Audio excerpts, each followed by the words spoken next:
Muy buenos días a todos. Antes de comenzar, quiero que vean un video con el que pienso arrancar la conferencia. Gracias, Male. Gracias, Alberto. Felicitaciones. Les guste o no les guste, lo empezó un gobierno peronista, lo termina un gobierno peronista y las cloacas y el agua que faltan también las va a hacer un gobierno peronista.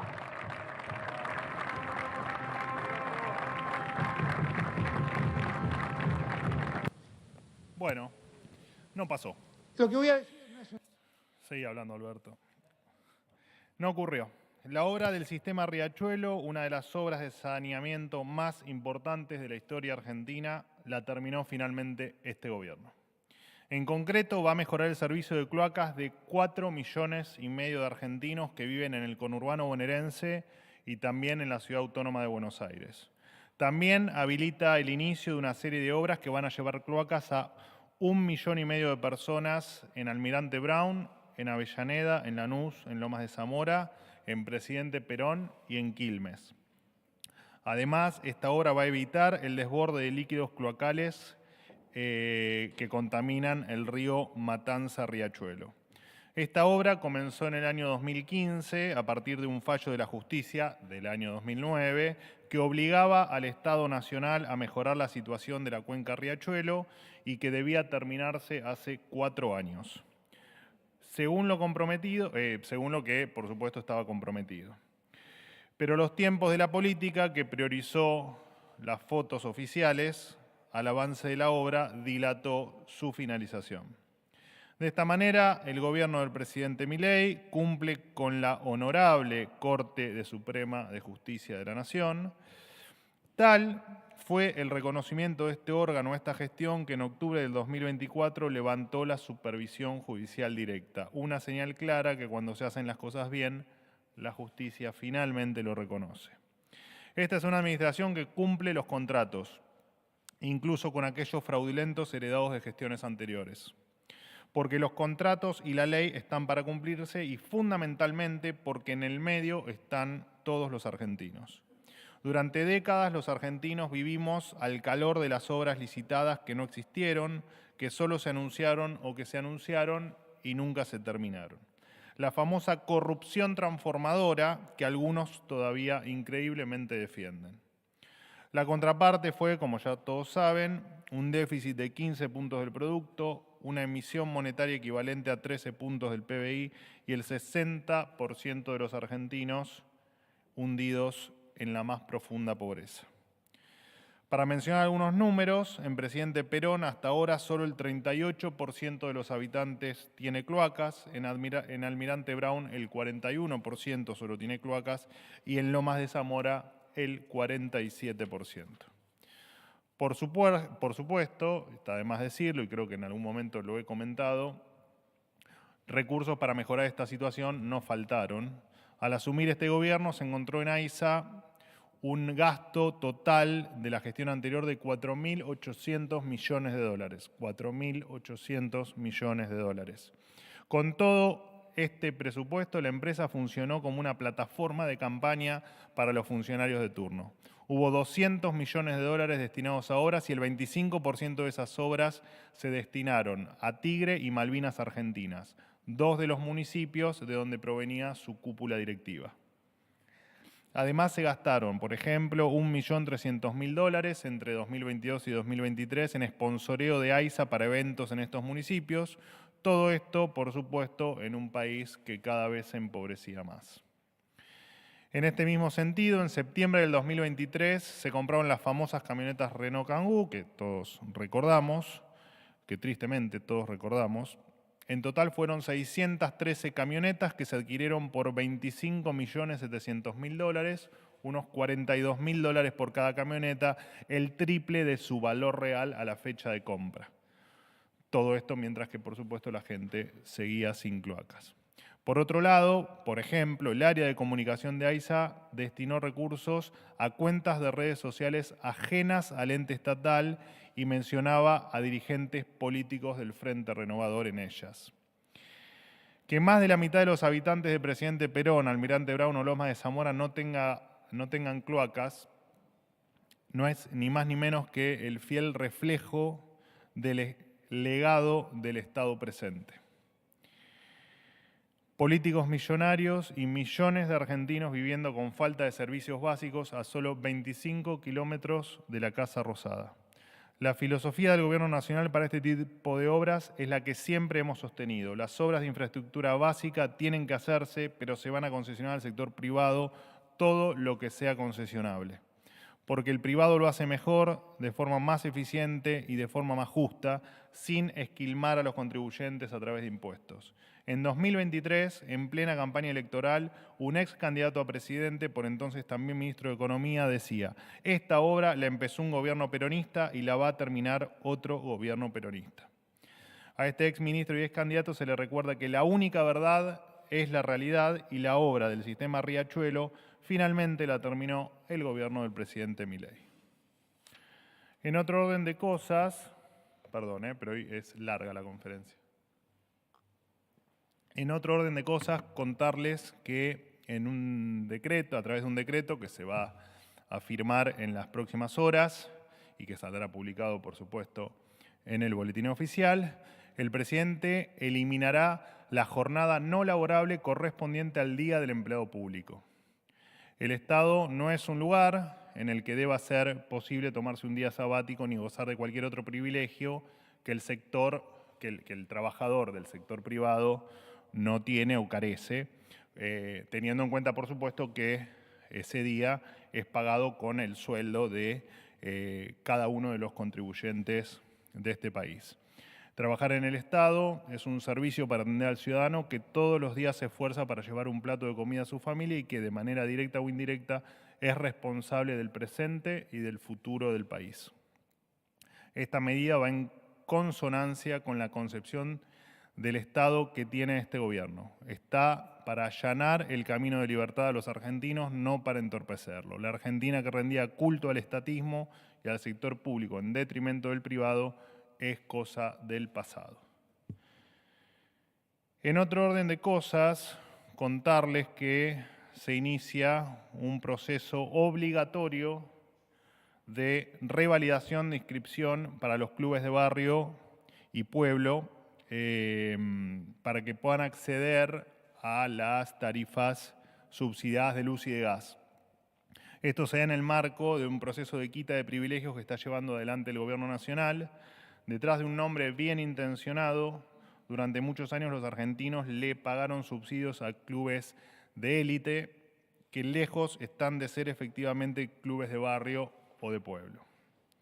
Estamos hablando de clubes que tienen convenios con importantes cadenas de gimnasios, clubes de deportes profesionales, clubes que incluso tienen oficinas comerciales con medidores a los que también les corría el subsidio. Entre estas entidades se encontraban un famoso club de regatas de la zona de Olivos, otro club de rugby de nombre foráneo con sede en Avenida Libertador y valor de cuota cercana a los 100.000 pesos por mes.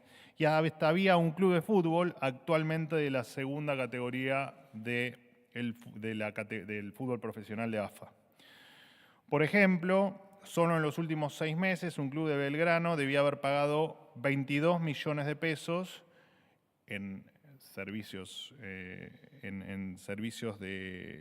públicos y pagó 13 millones de pesos. Es decir, los argentinos subsidiamos casi 9 millones de pesos cuando no correspondía hacerlo. Otro club de la Ciudad de Buenos Aires tendría que haber pagado 57 millones de pesos, pero pagó 34 millones gracias a los subsidios, es decir, repito, los argentinos subsidiamos 23 millones de pesos que no correspondía hacerlo. Todos estos clubes han sido desafectados y dejaron de recibir subsidios. Es importante aclarar que ningún club que necesite subsidio va a dejar de recibirlo. Y esto lo aclaro porque después empiezan las notas con los títulos de que el gobierno le quitó a los clubes de barrios los subsidios. Esto no es así. Esto es para los que detrás de un club de barrio funcionaban otro tipo de otra magnitud de organización y no la de precisamente un club de barrio. De hecho, me encargué de encontrarle algunos ejemplos para que vean efectivamente a qué nos referimos. Esta medida, como siempre, es un paso más para sanear el esquema tarifario devastado en virtud del despilfarro que se hizo en las últimas 2 décadas, destinando 150.000 millones de dólares en subsidios. Despilfarro, por supuesto, que como hemos hablado en otras oportunidades, terminamos pagando con emisión monetaria y con su consecuente inflación, además de, por supuesto, la falta de inversión en el sistema. Que quede claro, la energía cuesta y quien pueda pagarla, la tiene que pagar. Por otro lado, destacar la primera reunión que mantuvo ayer el Consejo de Mayo, encabezada por el jefe de gabinete, Guillermo Francos. En su carácter de presidente de la entidad, Francos es el puente entre la visión política y la acción concreta de este gobierno. Su trabajo es el de articular con inteligencia todos los engranajes para impulsar la agenda de esta presidencia, labor por la que le estamos sumamente agradecidos y que además, en lo personal, por la que siento profunda admiración. Y esto va además para aclarar cualquier maliciosa nota que hubo estos últimos días, involucrándome a mí y a Guillermo Francos en una realidad que es una realidad que solo tienen ustedes o algunos de ustedes en sus mentes y en su visión paralela de la realidad de lo que pasa en la Argentina, especialmente dentro del Gabinete Nacional. Así que abrazo grande, Guillermo, y repito, gran admiración por el trabajo que viene haciendo desde hace 1 año y medio en el gobierno. De esta reunión también participaron los 6 consejeros designados por decreto, el ministro de Desregulación, Federico Sturzenegger, representando al Ejecutivo, el gobernador de Mendoza, Alfredo Cornejo, por las provincias firmantes del Pacto de Mayo, la senadora nacional, Carolina Lozada, por la Cámara Alta, el diputado nacional, Cristian Ritondo, por la Cámara Baja, el secretario general de la UOCRA, Gerardo Martínez, representando a los sindicatos, y el presidente de la UIA, Martín Rapalini, por el sector empresarial. En esta virtuosa primera reunión celebrada en Casa Rosada, se dio el puntapié inicial a la agenda reformista que impulsa el gobierno para que la Argentina retome el camino de grandeza en el que alguna vez se encaminó allá por fines del siglo XIX. Porque para salir de forma definitiva de la espiral de decadencia que han sido los últimos 100 años, Argentina necesita reformas profundas, reformas que excedan al gobierno nacional. Por eso, el año pasado el presidente Milei convocó a los gobernadores para firmar precisamente el Pacto de Mayo. El contenido del pacto plantea ni más ni menos que una dirección diametralmente opuesta a lo que la política hizo durante los últimos 100 años en materia fiscal, tributaria, laboral, educativa, comercial y política. Por dar algunos ejemplos, el compromiso con defender la propiedad privada, con sostener a rajatabla el equilibrio fiscal, con bajar el gasto público consolidado a 25 puntos del producto, con bajar impuestos y con que el país se abra al comercio exterior. Todo esto necesita, por supuesto, de un Congreso comprometido realmente con mejorarle la vida a los argentinos. Necesita de diputados y senadores que dejen atrás sus diatribas ideológicas de una vez por todas. Ese es el mandato de los argentinos y eso es lo que necesitamos hoy más que nunca. No es novedad que hasta el momento numerosos diputados y senadores se dedicaron pura y exclusivamente a obstaculizar el rumbo del gobierno y a frenar las iniciativas que representan un cambio para todos nosotros. Al igual que ocurre con los 11 proyectos presentados en diputados por el Poder Ejecutivo que hoy están sin tratamiento y a los que me voy a dedicar 30 segundos a mencionar. La ley de repatriación histórica de los ahorros de los argentinos, que termina con la lógica persecutoria que sufrieron los contribuyentes en los últimos años. Quizás a algunos les interesa seguir persiguiendo a los contribuyentes, no a nosotros. Otro proyecto que está sin tratamiento es la modificación en la Ley de Seguridad Interior, que le permite a las Fuerzas Armadas actuar frente al terrorismo. Sí, lamentablemente no es novedad, se oponen a enfrentar criminales sin ningún respeto por la vida humana. La ley Hojarasca, que deroga normas obsoletas. La ley la reforma en la ley orgánica de los partidos políticos para reformar un sistema corrompido y que solo beneficia a la propia política. A estos proyectos que no se trataron se suman otros 5 que, a pesar de tener dictamen, aún no se dignaron a tratarlos. Entre ellos, la privatización de Aerolíneas Argentinas, una empresa estatal que en los últimos 17 años registró una pérdida operativa anual promedio de 400 millones de dólares y generó una casta aeronáutica que en el último año hizo innumerables cantidades de paros, con todo lo que eso conlleva para el ciudadano común. El régimen penal juvenil, que baja la edad de imputabilidad a 13 años para que los menores que cometen delito reciban un castigo acorde. Pero a algunos parece no importarles el baño de sangre al que están sometidos los bonaerenses. Y otro de los proyectos que aún no se han dignado a debatir es la actualización del Código Penal para modificar el derecho a la legítima defensa, que da garantías para que un ciudadano o un uniformado no sea imputado por defenderse de los delincuentes. Los buenos son los de azul. Esta actitud no es exclusiva del Cuerpo Legislativo Nacional. Ayer, en el Senado de la provincia de Buenos Aires, vimos cómo la casta política votó a favor de poder ser reelegidos indefinidamente. Cuando abrió el primer periodo de sesiones ordinarias, el presidente le propuso a la política 2 caminos: el de aprovechar la oportunidad de cambiar la historia o el de continuar por el camino de la decadencia. Este año, a pesar de que el Congreso no se dignó a tratar estas leyes, el presidente extendió la invitación para reconstruir la nación. Los argentinos hicieron un esfuerzo muy grande para vivir sin inflación, en un país estable donde impere la ley y el orden. Faltan algunos meses para que se renueven las bancas en el Congreso. Tienen la última chance de trabajar por la libertad de los argentinos. De lo contrario, solo serán recordados como un obstáculo en el camino de la Argentina hacia la grandeza. Por otro lado, ya falta poco. Por otro lado, informarles que partió hacia Roma el vuelo de Aerolíneas Argentinas que traerá al país a los más de 200 ciudadanos argentinos que se encontraban en Israel al momento del ataque misilístico de la República Islámica de Irán. Los repatriados partirán de Roma a las 4 de la mañana, hora local, hora de Italia, y regresarán a la Argentina a las 13:35, hora, ahí sí, hora local también, hora argentina. Los detalles específicos de esta operación y todo lo que vino ocurriendo serán comunicados por la ministra Patricia Bullrich.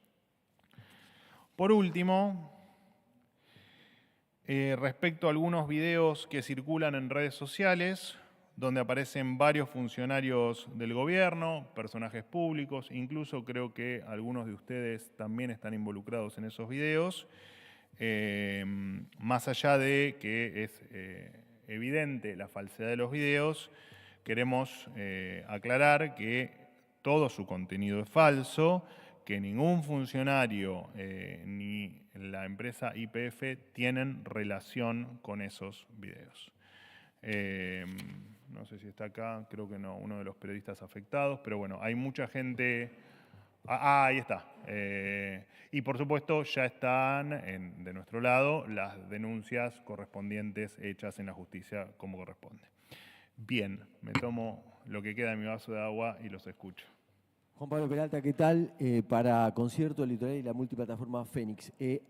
Hablabas del Consejo de Mayo que se reunió ayer y justamente cuando salió Gerardo Martínez, representante de la CGT, de la UOCRA, le pregunté por qué consideraba que se estaba dando esta suba del desempleo, que salieron en los datos del INDEC, unas 192.000 personas que salieron a buscar trabajo en el primer trimestre del año y no lo encontraron, subió 0,2%. Él decía que tiene que ver con la suba del desempleo por la paralización de diferentes actividades, quiero ser textual, como la construcción habló, la obra pública, por falta de la obra pública, y por la caída del consumo y porque el ajuste ha sido extremadamente severo, cosa que nosotros no compartimos. Más allá de que esta es la visión de él, yo quería saber cuál es la posición del gobierno con respecto a por qué se dio este número en la suba del desempleo medido oficialmente por el INDEC.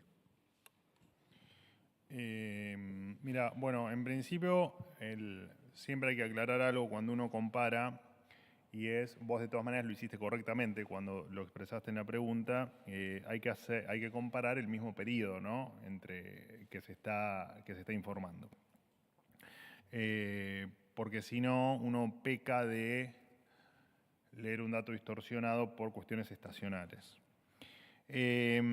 Por eso, cuando uno habla de un trimestre, se debe comparar con el mismo trimestre del año pasado para evitar eso, porque sabemos que efectivamente el empleo tiene una cuestión, una variable estacional, que ese número varía.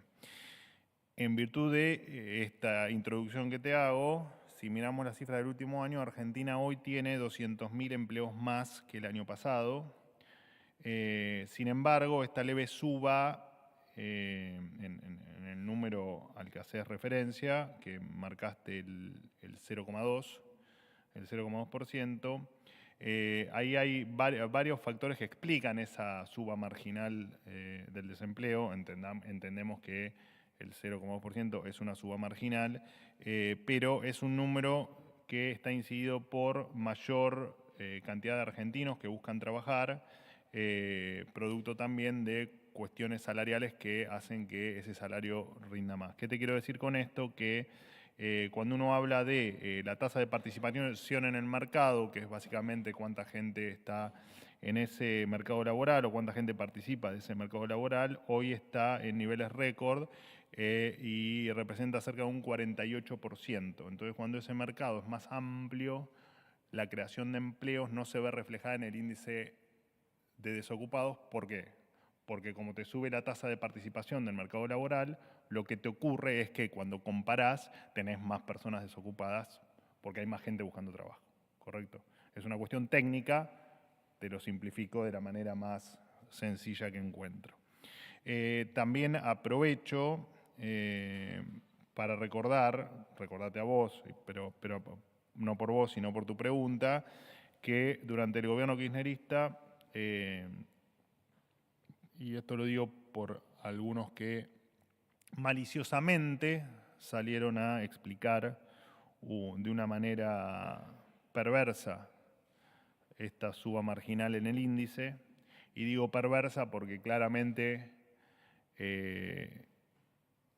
digamos, es extraño no entender que es una suba marginal en virtud de estos datos que te estoy dando. El gobierno kirchnerista, entre 2003 y 2015, aumentó, lo único que aumentaba era el empleo público, y es un buen momento para recordar que los empleados públicos totales durante este periodo, desde que comenzó el kirchnerato hasta el 2015, pasó de 2.200.000 empleados a 3.600.000, o sea, tuvo un aumento del 64%, y que lograron, te diría que debe ser de los pocos casos en el mundo, tener congelado el nivel de empleo durante más de una década. Nosotros tenemos bien en claro que la única manera de generar empleo genuino no es con el sector público, es con el sector privado, y sabemos que el motor del sector privado es mi fotógrafo, es el fotógrafo de Casa Rosada, no lo puedo matar por el ruido. Sabemos que ese motor, que es el sector privado, tiene algunos condimentos, tiene algún combustible para que funcione, que básicamente es el crecimiento económico, ¿no? Crecimiento económico que se da por diferentes razones, que vos siempre me das la oportunidad de expresarme en algunos temas con mayor detalle, pero no te voy a aburrir. El crecimiento económico, que requiere de algunas variables que son las que están están acomodadas o acomodándose, genera crecimiento, y ese crecimiento indefectiblemente genera, dentro de sus virtudes, hay dos que hay que destacar, y una es la creación de empleo y la otra es el aumento en los salarios reales. O sea que el camino es el correcto. El aumento en el índice de desocupación, el marginal del 0,2, te lo expliqué y creo que quedó todo explicado. Sí. Buenos días. ¿Se escucha ahí? Sí. Buenos días, Manuel. Jonathan Eguier para El Destape. A ver, algunas cuestiones. Primero, ayer el presidente de la Nación vetó la ley de emergencias para Bahía Blanca, que estaba afectada por la inundación. Tengo entendido que hay un préstamo del BID para eso y se usó la mitad, según la información que tengo. Vos, si querés, me podés corregir. Hay 200.000 millones de pesos destinados y la Nación usó alrededor de 100.000 millones de pesos. Te quería preguntar para qué se va a usar el resto del dinero y por qué finalmente se vetó o se frenó ese destino del dinero para las inundaciones en Bahía Blanca. Después te quería consultar por el tema Ian Moche, que es un activista, un niño de 12 años, autista, que demandó ayer al presidente de la Nación, Javier Milei, por haberlo atacado en redes sociales en X. El niño le pide al presidente de la Nación que borre su publicación del 1 de junio, donde es atacado. Y también te quería preguntar si la va a borrar el presidente, si Milei va a borrar esa publicación donde ataca a Ian Moche, o si va a apelar esta decisión que tomó la familia del niño. Y por último te quería consultar por el Garrahan, que hoy está de paro por 24 horas el hospital. Te quería preguntar si el gobierno se va a sentar finalmente a hablar. Denuncian que hay cero diálogo, que finalmente no hay ninguna persona del gobierno que se sienta a hablar con los trabajadores que están reclamando salarios. Gracias.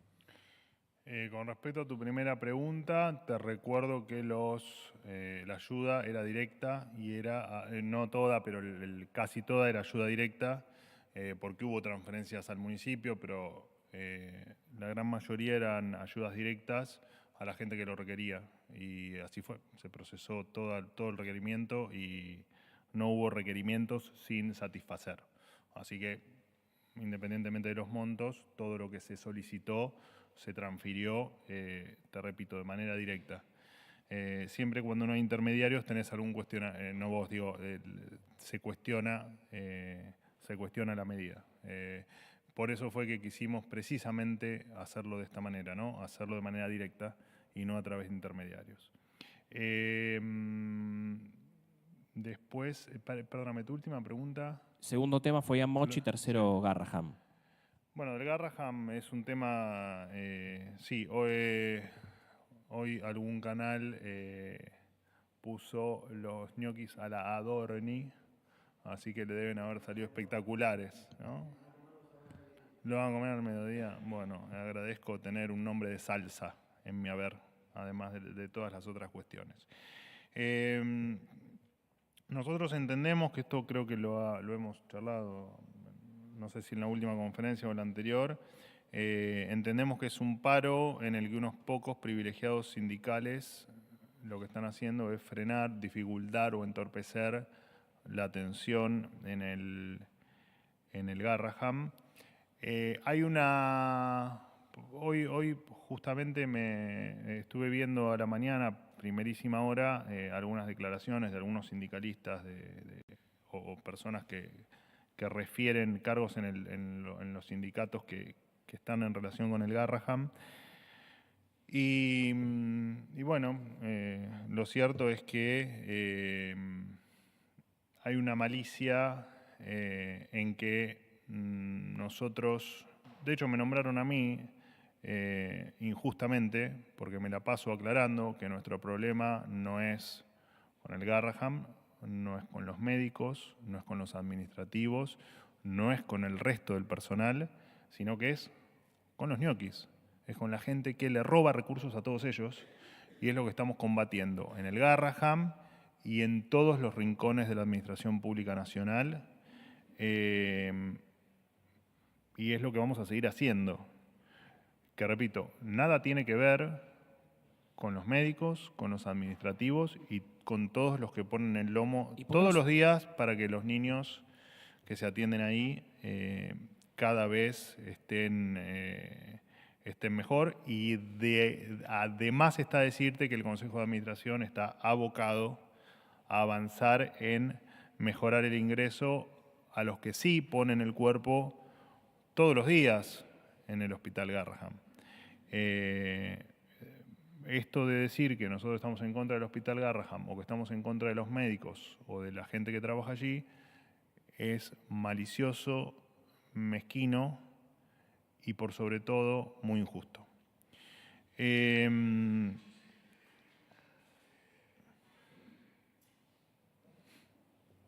Yo ya no sé qué hacer, muchacho. La verdad no sé qué hacer. No, te iba a preguntar, ¿por qué no se puede hacer en paralelo? Ustedes denuncian que hay ñoquis, ¿no se puede denunciar en la justicia o hacer una cosa en paralelo a lo que denuncian los trabajadores del Garrahan? Es que no hay diálogo directamente, está cerrado el diálogo del gobierno. Bueno, para... de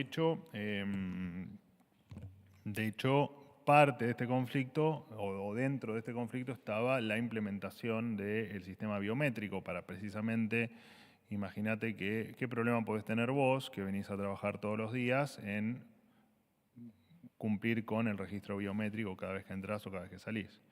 Estar en contra del sistema biométrico efectivamente te marca un poco cómo algunos quieren aprovechar, siempre dentro de la cáscara de la causa noble, quieren ensuciar cuestiones que se quieren hacer de total buena fe y en pos de los que realmente trabajan. Repito, estamos en contra de los ñoquis, no de todo lo demás. Y tenemos bien en claro hacia dónde queremos ir. Así que, te repito, y el Consejo de Administración está en línea con hacer todo lo que haya que hacer para seguir mejorando el salario de todos los empleados del Garrahan, que consideramos que la gran parte de ellos dan todo, no hoy, desde hace muchísimo tiempo, porque los niños sean los únicos privilegiados. Porque en definitiva es eso, ¿no? Que los niños sean los únicos privilegiados.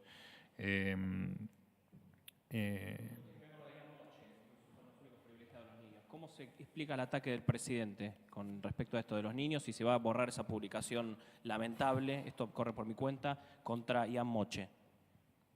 Es que Ian nunca fue objeto de crítica. Ahí hubo otra malicia de quienes manipularon el análisis o la información o la opinión agarrada de cuestiones que no sucedieron. Lo que el presidente criticaba era la utilización de del niño, por parte de algunos medios de comunicación y de algunos dirigentes de la oposición. Jamás el niño ni estuvo ni fue parte de la crítica, ni lo sería jamás. Buen día, vocero, ¿cómo le va? ¿Cómo Ariel anda? Rodríguez, de Cadena 3. Accidentado y todo, ¿no? ¿Por qué? Por el teléfono, el parlante, la risa tuya. Ah, No, igual es parte del folclore. ya, son ¿viste? cuestiones del día a día. Sí. Hay cosas más preocupantes. Está bien acá el clima, ¿viste? Está bárbaro. Bueno, a propósito del Consejo de Mayo, quiero preguntarle, porque uno de los 10 puntos que están reflejados allí es la discusión de la coparticipación. Entiendo que es un tema más complejo que no se va a abordar, por lo menos, o no se va a solucionar allí después de más de 30 años que está pendiente, pero sí lo traigo a colación porque hay un reclamo de fondos por parte de los gobernadores de las provincias que tuvo Estado Público el otro día con un documento y una aparente falta de respuesta por parte del Gobierno Nacional, a tal punto que están amenazando ir al Parlamento con un proyecto de ley.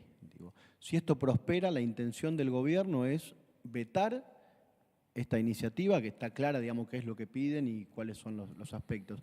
Y el segundo tema tiene que ver también, de alguna manera, con lo impositivo, con lo tributario. Las retenciones. La dirigencia del campo tiene grandes expectativas de que no se vuelva al esquema original a partir del 30 de junio o del 1 de julio. ¿Hay alguna posibilidad cierta de que esto ocurra o ya es cosa juzgada y el 30 de junio vuelven al esquema original las retenciones en el campo? Perdóname, ¿me repetís por favor tu primera pregunta? Sí, si prospera Perdón. iniciativa. Sí, a ver, te divido la respuesta en dos. Hay una propuesta, por supuesto, de los gobernadores que está siendo evaluada. Entiendo que se va a hacer una especie de contrapropuesta. Nosotros, en esa contrapropuesta que se llegue a realizar, va a estar en línea con nuestra proyección presupuestaria. eso va a ser así. Nosotros, ya lo dijo el presidente, y acá me meto en la segunda parte de tu pregunta,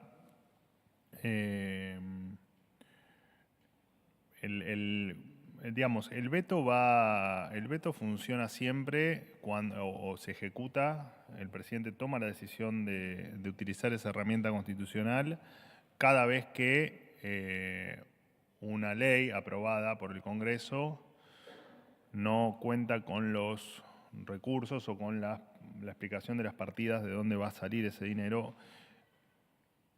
Por consiguiente, lo que me explayo un poco más, lo que el presidente toma la decisión de vetar es siempre y en todo lugar lo que atenta contra el equilibrio fiscal. Más aún cuando los proyectos atentan contra el equilibrio fiscal de manera maliciosa.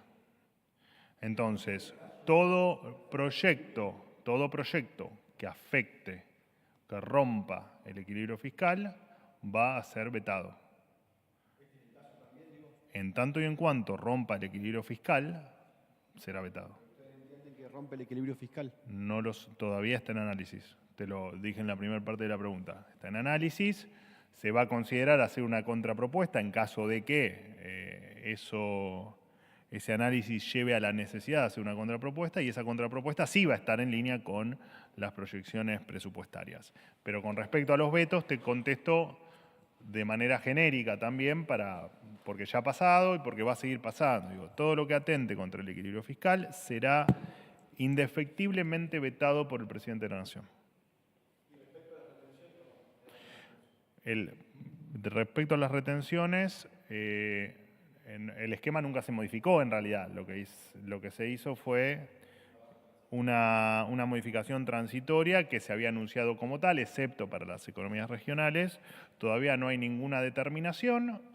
En caso de que la haya, la vamos a comunicar. Pero todavía no hay ninguna definición al respecto. Manuel, ¿cómo estás? Buen día. ¿Cómo andas? ¿Bien? Rodrigo Jorge, de Radio Mitre. Conferencia extensa hoy, ¿eh? Sí, ¿no? pero bueno. Bueno. Dos preguntas, tengo tres. Se quejan de todo, en definitiva. Bueno, tres preguntas. Ayer el Senado de la provincia de Buenos Aires aprobó las reelecciones indefinidas para senadores, diputados, consejeros escolares, y hasta fue la propia vicegobernadora de la provincia de Buenos Aires, Verónica Magario, la que tuvo que desempatar y estuvo de acuerdo con que se diera luz verde ese proyecto. Correcto. Bueno, ¿cuál es la posición del Gobierno Nacional y si promueven que en el Congreso, en el Parlamento Nacional, diputados y senadores avancen con un límite a la reelección indefinida de los legisladores a nivel nacional, en el Congreso? Esta es la primera pregunta. La segunda es, ayer en el Consejo de Mayo se reunieron los actores, como indicabas, por parte del Gobierno, empresarios y sindicatos, y fue el titular de la UOCRA el que indicó que la CGT está en contra, como habían anticipado, de la reforma laboral. ¿El Gobierno igual va a avanzar con el proyecto? ¿Cuál es la idea al respecto? Y la tercera es la misión del Fondo Monetario Internacional que está en Buenos Aires. Una de las metas que Argentina incumple es la de las reservas, la de engrosar las reservas. ¿Cuál es el diálogo con el fondo? Si eso de alguna forma genera grieta o genera algún inconveniente en la negociación por la llegada de nuevas divisas, y qué es lo que va a pasar con las reservas del Banco Central, que es lo que preocupa a nivel macroeconómico también.